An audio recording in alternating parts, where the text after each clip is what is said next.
All right, we're talking about intercepts, symmetry, and even and odd functions and intersections, okay?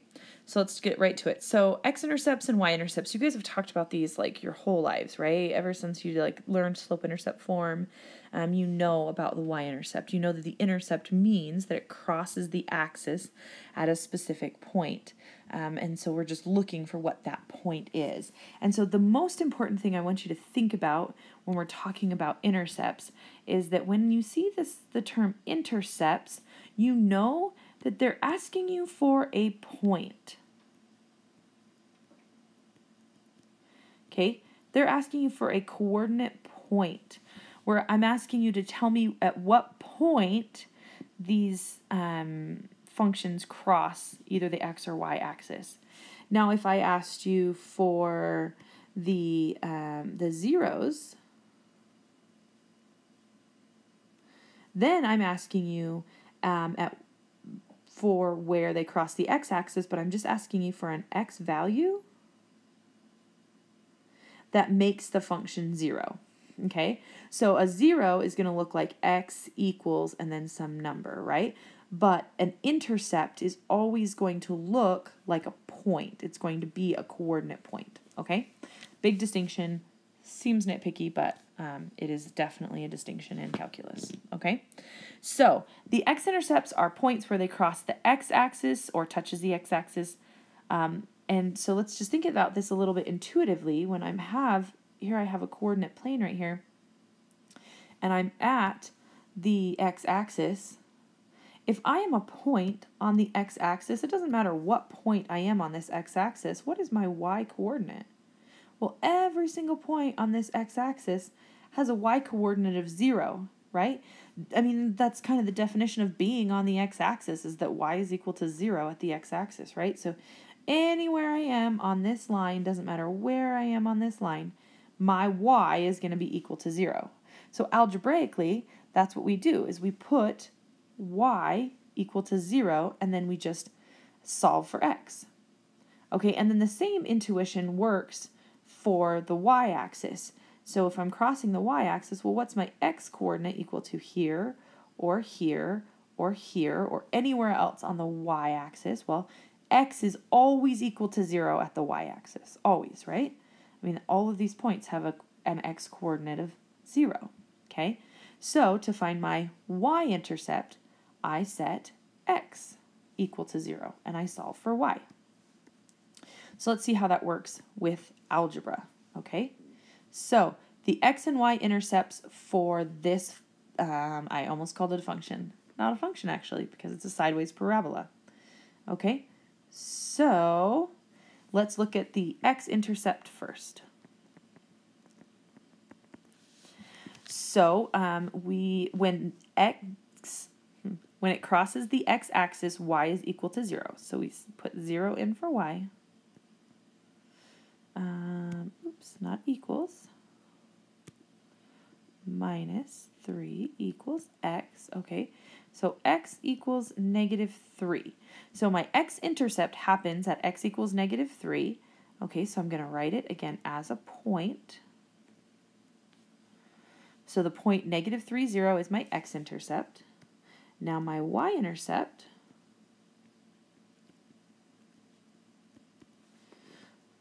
on the y-axis, x is equal to 0. So I say y squared minus 3 equals 0. Y squared equals 3. Square root of both sides. And I get y equals plus or minus the square root of 3.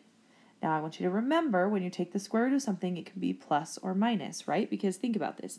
If y squared equals 9, for example, well, y could either be +3 or -3, right? Because -3 squared is still 9.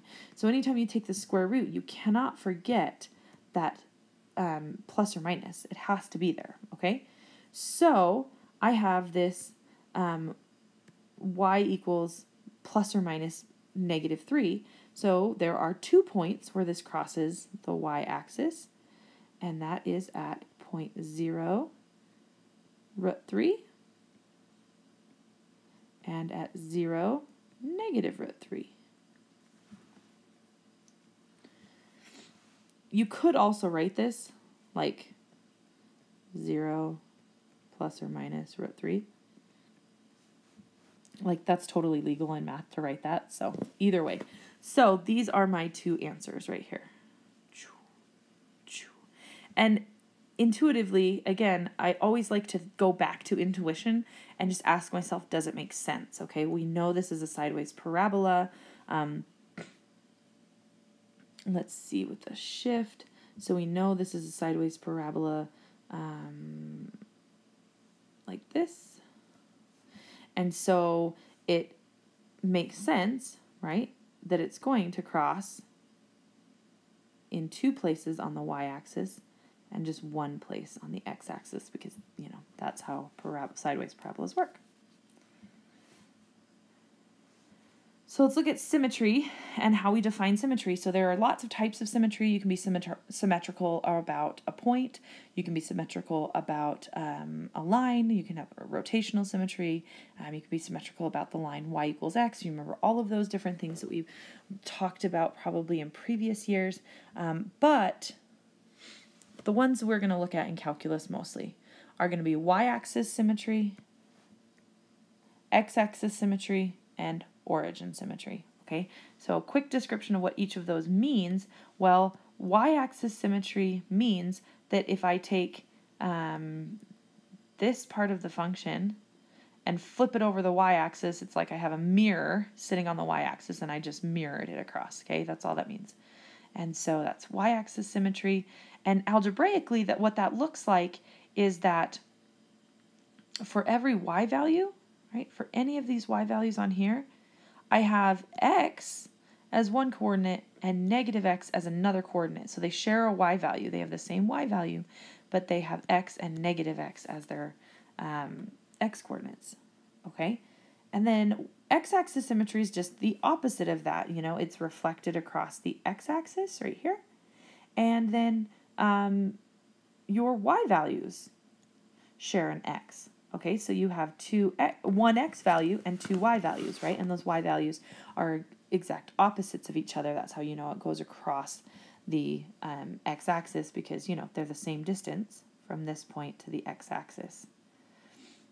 Okay, and then origin symmetry, if you can think about that you drew a line through the origin to this point and down to this point, and it has symmetry if this point, xy, and then you draw through the origin and get to this point, also has the coordinates negative x, negative y, okay? So basically you just change the signs of each of the points, and you could do this for any point on the graph, right? So if I drew a line of this one through the origin, I would end up over here, and it should be still xy is this point, and negative xy is still this point.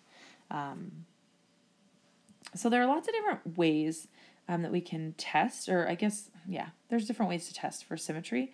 There is a formal way to test for symmetry, and we're going to do that. But sometimes it's easier and quicker to try this little informal way, and so that's definitely a tool you want to have in your toolbox.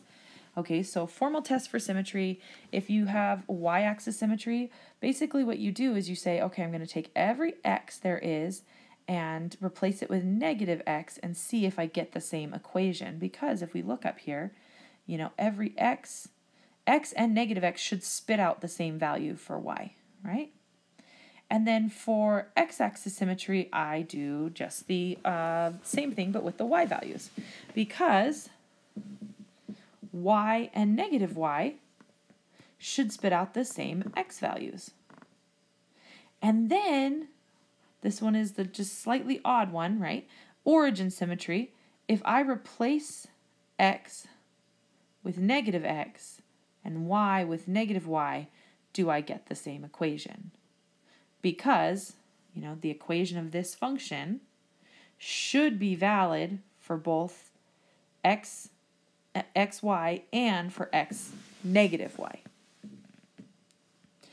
Now, the informal way to test for symmetry is basically you just plug in a point and then you plug in its opposite and see if you spit out the same number. So, you know, you say, okay, if I plug in this point, if I plug in 4 and then I plug in negative 4, do they both give me the same value? Now, if you do that for the, if you substitute that for x, then you're looking for y-axis symmetry, right? You're seeing if they come out the same y value. If you substitute it for y, you're looking for x-axis symmetry, you know, so you're saying if I plug this value in for y, and then it's opposite in for y, do I all get the same x value? And then for origin, you substitute a number and it's opposite, and they give you opposite y values. So if you plug in x and you get out -5, and you plug in -x and you get out +5, that's what you want. You want them to give opposite y values, okay?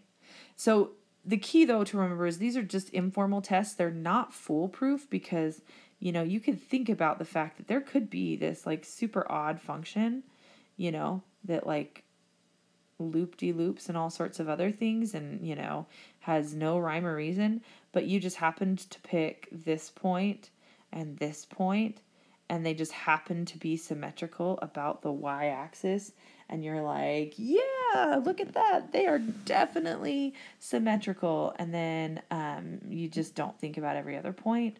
So definitely just use it as a guide, but you gotta use your brain too. So find the types of symmetry for the graph of each of these functions, or non-functions. Yeah, maybe they all are. Yeah, they're all functions. No, the other one. The last one's not a function. There we go.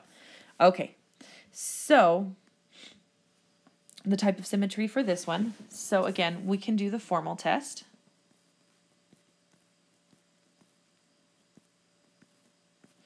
And the formal test says we plug in -x. This is like the foolproof, it works every time type of test. So it says you plug in -x for x and see what you get out. Okay, well, when I plug in -x, I have y equals 2 times -x cubed, because my -1 got cubed, and so it still stayed -1, plus x. So I have y equals -2x cubed plus x. And if I look at this, it looks really close to my original function. And then I realize I can distribute out a -1, distribute out, factor out a -1. And I have x cubed on the inside minus x. Not just x cubed, I have 2x cubed on the inside. So I have -1 on the outside, and then I have 2x cubed minus x on the inside. Now when we look up here, 2x cubed minus x, 2x cubed minus x.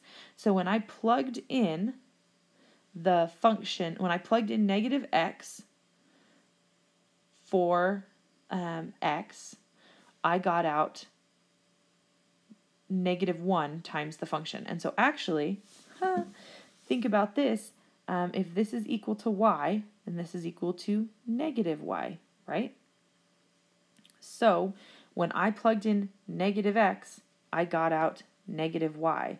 Well, what symmetry is it that -x, -y, and x, y? Well, that is origin symmetry. So this function has origin symmetry, and we just proved that because when I plug in -x, I get out -y. Okay, and this one looks kind of like this, like that-ish. And so, yeah, I mean, if I crossed at the right spot, that would definitely have origin symmetry, okay? Now, we could do a quick informal version of this one that we just look at and plug a point in. So let's do that really quick. We can do, let's plug in 3. So y equals 2 times 3 cubed minus 3. And we get 2 times 27 minus 3, which is 54, minus 3, which is 51. So when I plug in 3, I get 51. Now let's try plugging in its opposite. Y equals 2 times negative 3 cubed plus 3. So I have negative 27 times 2 plus 3, which is negative 54 plus 3, which is negative 51. Okay, well, we have positive 51 and negative 51. So when I plug in, let me write this. When I plug in 3, I get out 51. And when I plug in negative 3, I get negative 51. So hopefully that's really easy to see that that is origin symmetry right there. Okay? Now let's take a look at the next one. And we'll just do the informal on this one, actually. So let's just say, and I plug in x equals 1. So I'll say y equals absolute value of 1 minus 2. So that is y equals 1 minus 2, which is negative 1. And now we're going to plug in the opposite value. So I'm going to say y equals the absolute value of negative 1 minus 2.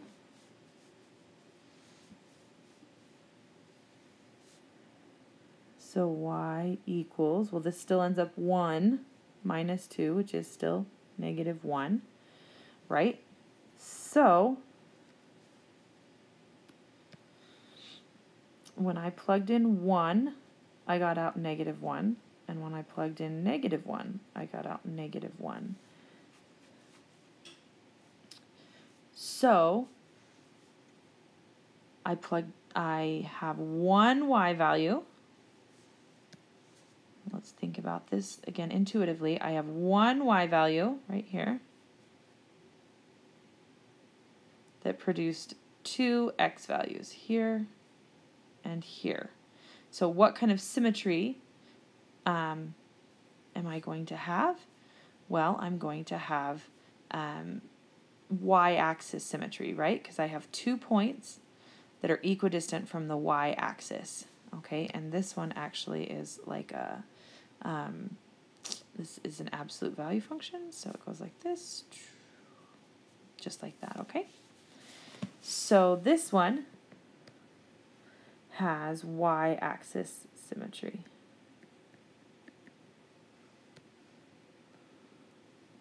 All right, let's see if I can fit the rest of it on here. Squeeze it in the space. Let's see if that has any more. Oh, I do have more. Yay! Wow, lots. Okay, so we have absolute value of y equals x minus 2. So let's just do an informal one. So we're saying let's plug in a value for x. So absolute value of y equals 3 minus 2. So we'll just plug in any value for x. Okay, so absolute value of y equals 1. Okay, well, the absolute value of y, that means that y could be positive 1 or negative 1, right? Because either one of those values, if I plugged it into here, would give me a positive 1. Okay, so what I just found out here is that if I plug in 3 for x, I get out positive and negative 1. And so if I go backwards, I say, well, if I plugged in positive 1, I would get 3, and if I plugged in negative 1, I would get 3. So what I'm saying is that 3, negative 1, and 3, 1 both lie on the same graph. So again, if we think about this intuitively, we think, okay, so 1, 2, 3, so I have a point here, and I have a point here. So I have symmetry about the x-axis. And yeah, this is actually a sideways absolute value that goes through those points so beautifully. Yeah, one day. You know what? Someday you're going to look back and I'm going to be a famous YouTube star and you're going to be like, man, I knew about her videos when she still couldn't write very well in them. Just kidding. I'm not going to be famous, but anyway. If you're actually watching this and you heard that, then I will give you my autograph when I'm famous. So anyway, this is not a function. Let's make sure we remember that. This is not a function, but it does have x-axis symmetry because, you know, when you have x-axis symmetry, you're not going to be a function because, you know, that's kind of the definition of x-axis symmetry. So let's talk a little bit about even and odd functions. So a function is defined to be even if f of negative x equals f of x for all x in the domain. So even graphs have y-axis symmetry. Okay, so that's just what we were talking about, that it's like y-axis symmetry means they reflect across the y-axis, and so an even function is going to reflect across the y-axis. Think about parabolas.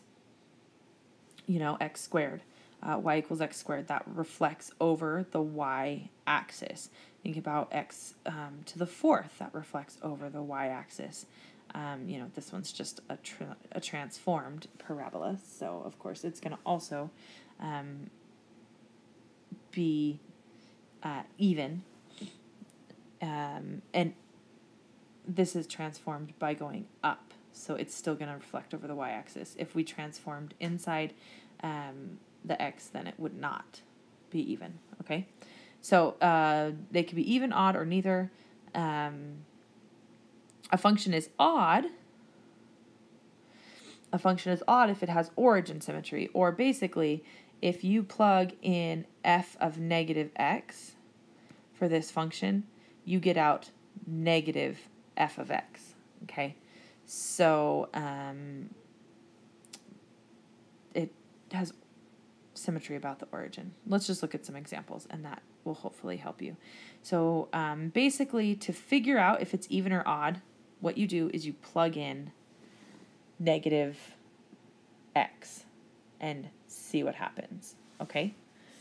So for this one, we plug in negative x and find out what our end behavior is. So f of negative x equals negative x cubed plus x. So that equals negative x cubed plus x. And again, we can factor out a negative. And I have x cubed minus x. So when I put negative x into this function, I came out with negative f of x, right? This is f of x here, and I came out with negative x. So that is the definition of an odd function, right?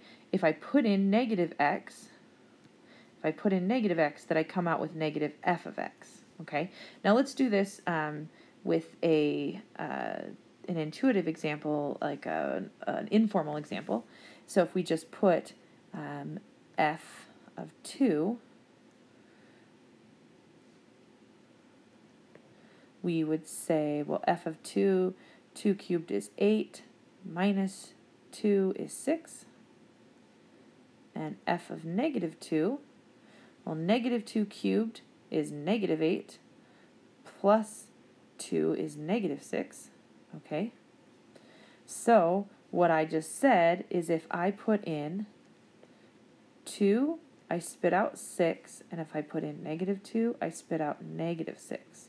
Therefore, x, negative x, y, negative y, this has origin symmetry, so this makes this one an odd function. There's a symmetry about the origin. this one here, let's just do an informal example. Let's say g of 1, well, that is 1 minus 4, which is negative 3. Ooh, that is beautiful writing. And then g of negative 1 is negative 1 squared, which becomes positive 1 minus 4, which is still also negative 3. Okay, so when I put in x, I get out y, and when I put in negative x, I get out y. So this has symmetry about the y-axis, right? Because these x values are on either side of the y-axis, but the y value stays the same. So this has y-axis symmetry, and that makes it even. All right, let's take a look at this one.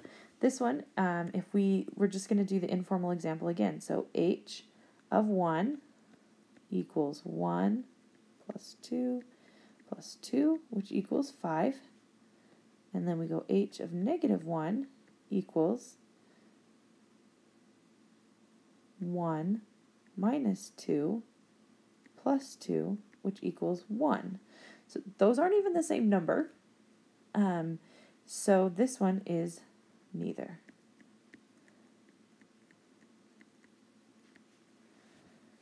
Okay.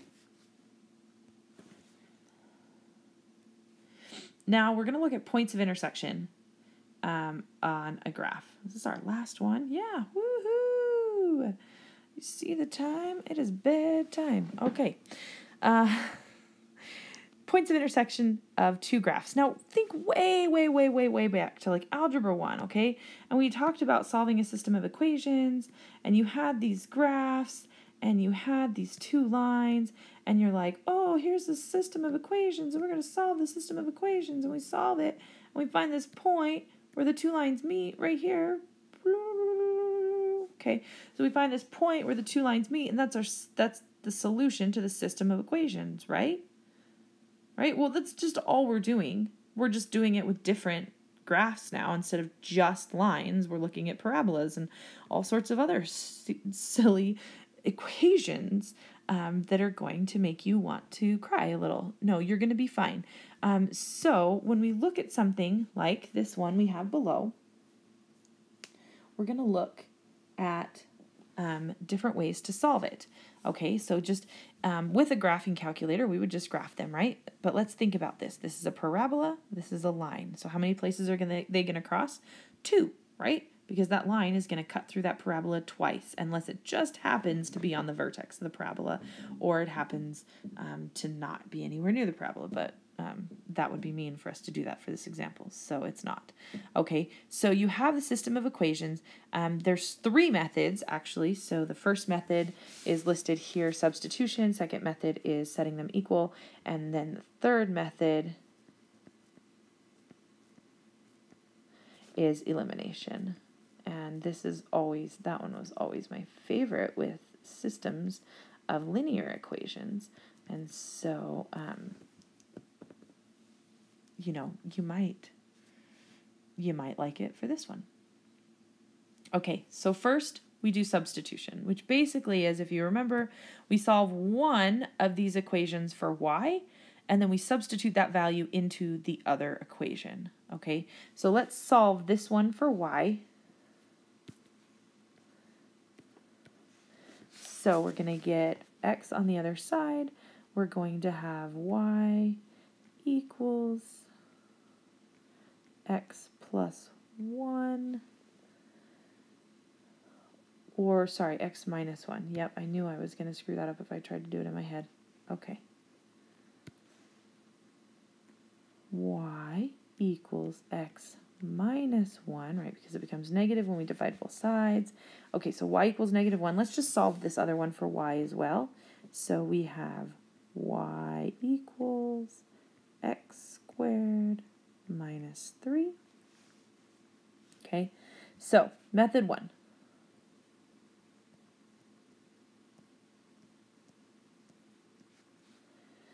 So for this one, basically we just take a function, we solve it for y, and then we put it inside the other one where y is. So in this case, we're going to say x. Okay, let's try that one again. Won't get quite so close to the edge. X squared minus whatever y is equals 3. And then we take this value that's equal to y and we plug it in right here. And we have x minus 1 right there. Okay, so then we just start solving, right? So x squared minus x plus 1 equals 3. And we have x squared minus x. And we bring this 3 over. We subtract 3 from both sides. We get 2 equals 0. Okay, so let's figure out what our values of x can be. Well, we factor this, and we get x minus 2 and x plus 1 equals 0. And so our two options are x equals 2 and x equals negative 1.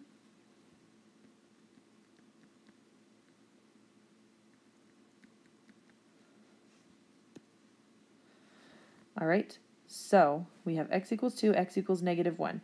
Now that's not a point, right? That's not a point of intersection. That's just the x coordinate of our 2 points, right? Which is what we know, right? This is going to intersect at 2 different places, and the x coordinate for one of those intersections is 2, and the x coordinate for the other intersection is negative 1.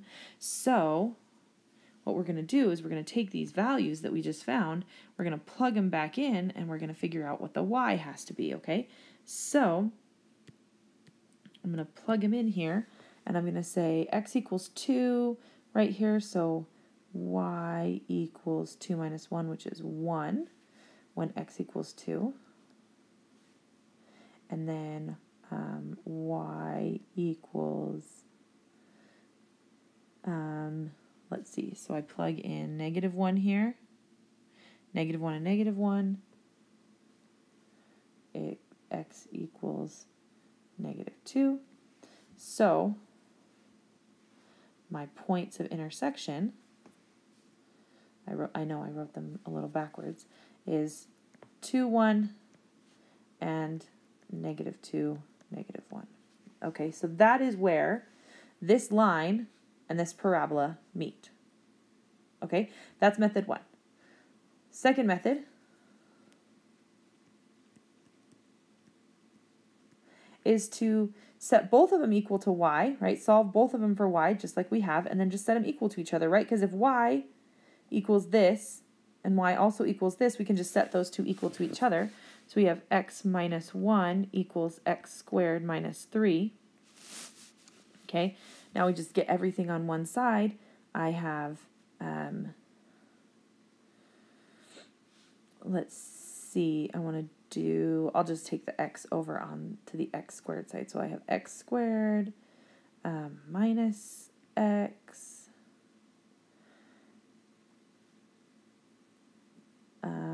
Let's see, plus 1, so minus 2 equals 0.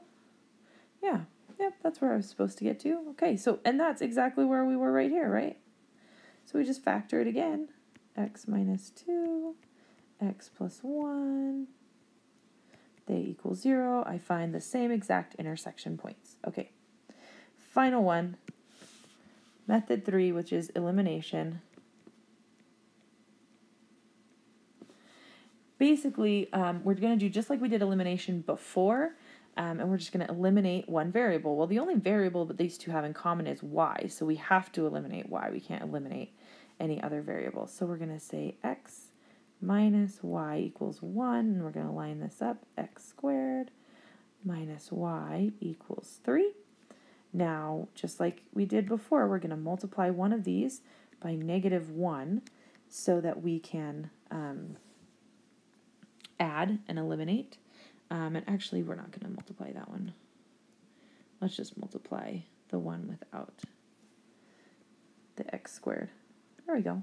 multiplied that by negative 1, so that becomes negative x plus y minus, and a negative 1 there.